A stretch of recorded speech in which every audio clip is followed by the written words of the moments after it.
L'ingénieur non conformiste Nikola Tesla a également apporté sa contribution dans le domaine de l'ingénierie mécanique.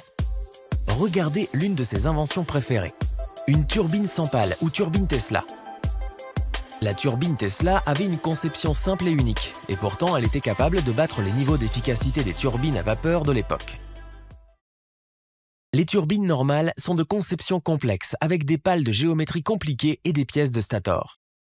Nikola Tesla a déclaré un jour que la turbine Tesla était son invention préférée, et il a même revendiqué un niveau d'efficacité de 97% pour cette turbine.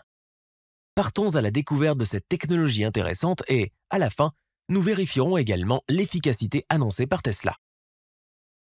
Les turbines modernes fonctionnent selon le principe du profil aérodynamique. Vous pouvez voir que le fluide jaillissant sur la section transversale de l'ailette va générer une force de portance sur celle-ci et faire tourner la pale. Cependant, pour faire tourner sa turbine, Nikola Tesla s'est appuyé sur un phénomène totalement différent, l'effet visqueux du fluide sur les surfaces solides.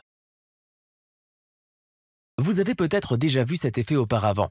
Lorsque l'eau coule sur une pierre arrondie, elle fait bouger la pierre en raison de la force visqueuse entre l'eau et la surface de la pierre.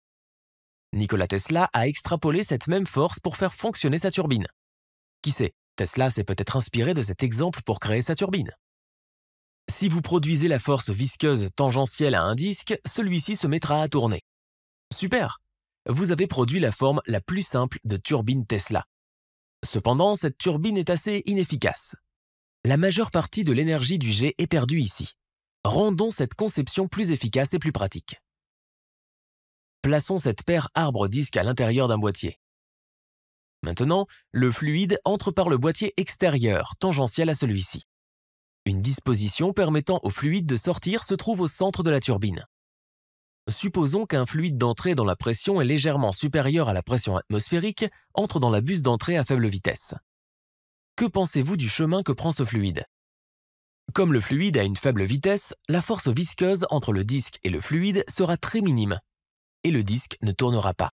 Le trou de sortie est à la pression atmosphérique, ce qui signifie que le fluide aura une pression légèrement supérieure à celle de l'atmosphère et s'écoule naturellement vers le centre, presque en ligne droite. Maintenant, augmentons la vitesse du fluide et voyons ce qui se passe. Ici, comme le fluide a une plus grande vitesse, l'interaction entre le fluide et la surface du disque produira une force visqueuse suffisante pour faire tourner le disque. C'est ici qu'intervient un revirement intéressant.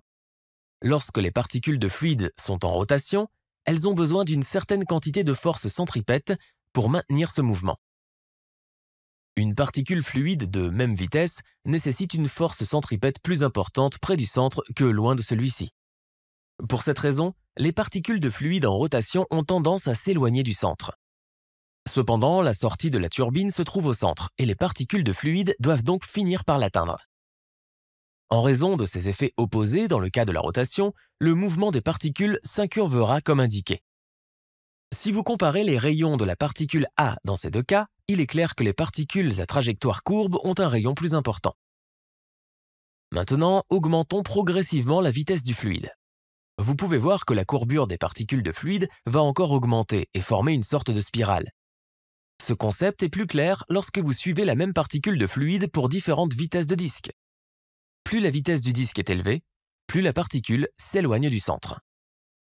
La forme en spirale de l'écoulement du fluide est en fait une bénédiction déguisée.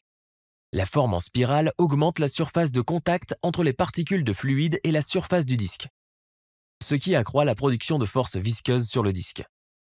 Cet effet signifie également que plus la turbine tourne vite, plus elle extrait d'énergie du fluide. En d'autres termes, la turbine Tesla présente un rendement élevé lors des opérations à grande vitesse. Pour améliorer encore cette conception, nous devons comprendre un concept clé appelé épaisseur de la couche limite.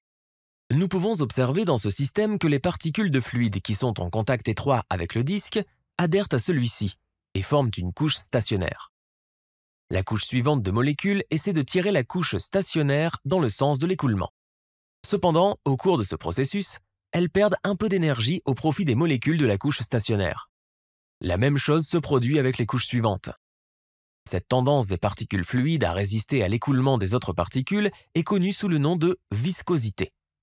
De cette façon, vous pouvez clairement observer une variation de vitesse. La région jusqu'à laquelle cette variation de vitesse existe est appelée région de la couche limite. En clair, à l'intérieur de la couche limite, une couche de fluide produit une force de traînée sur la couche voisine puisqu'un mouvement relatif se produit entre les couches. Cependant, en dehors de la couche limite, aucun mouvement relatif ne se produit entre les couches, ou la force entre les couches est nulle.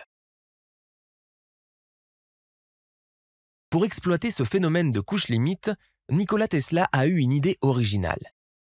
Il a ajouté 2 autres disques parallèles. Maintenant, observons le flux. Une couche limite se forme sur chaque surface. Comme nous l'avons vu précédemment, les particules dans la région de la couche limite vont essayer de traîner ou de faire tourner le disque correspondant. Cependant, vous pouvez voir une région en dehors des 2 couches limites où les particules de fluide s'écoulent librement, sans aucun gradient de vitesse. Ce flux libre ne transmet aucune énergie au disque et contribue peu à la génération du couple. Pour rendre sa turbine plus efficace, Nikola Tesla a rapproché les disques en maintenant l'écart à environ 2 fois la couche limite. Aucun flux libre ne se produit ici. Les 2 régions de la couche limite se touchent et nous pouvons voir que les effets de cisaillement sont maintenant dominants dans l'espace entre les disques.